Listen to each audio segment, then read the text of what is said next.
Good morning students, welcome to your Hindi class. बेटा, हमारा chapter चल रहा था पहला, पाठ 1 हमारा चल रहा था शब्द और पद। शब्द और पद, इस चैप्टर को हम कर रहे हैं और नेक्स्ट टॉपिक इसमें हमारा आ रहा है क्रिया। इससे पहले हमने जो टॉपिक किया है वो वहां तक आपने, मुझे उम्मीद है कि सबने कर लिया होगा।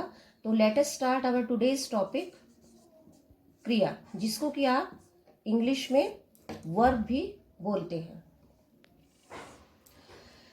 अब क्रिया क्या क्या होती है, क्रिया किसे कहते हैं, कौन कौन सी क्रियाएं हैं जो आप और हम करते हैं। अब पहले आप इन शब्दों के द्वारा समझेंगे। क्रिया शब्द कौन से होते हैं? क्रिया शब्द, क्रिया शब्द जैसे लिखना, पढ़ना, उठना, बैठना, चलना आदि। ये सब क्या है? ये सब क्रियाएं हैं हमारी, जो हम क्रियाएं करते हैं, क्रिया शब्द कहलाते हैं। इनसे हमें पता चलता है कि कौन सी क्रिया की जा रही है या कौन सी क्रिया हो रही है। अब क्रिया को समझने के लिए सबसे पहले हम इसकी परिभाषा को समझते हैं। इसकी परिभाषा यहाँ लिखेंगे। ये हो गई बेटा परिभाषा, है ना।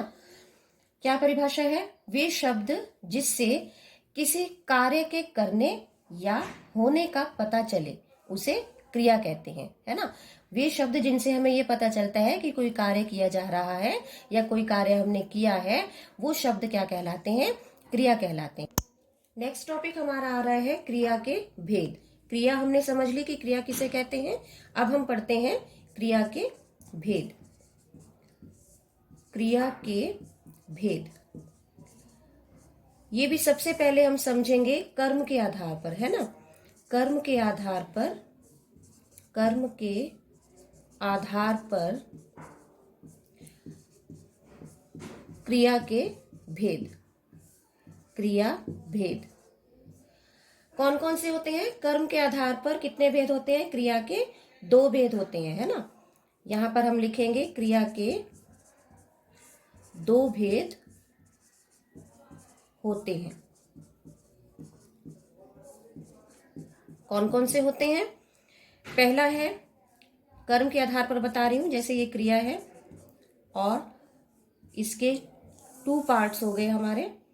पहला हो गया अकर्मक क्रिया, अकर्मक क्रिया। दूसरा है सकर्मक क्रिया, सकर्मक क्रिया।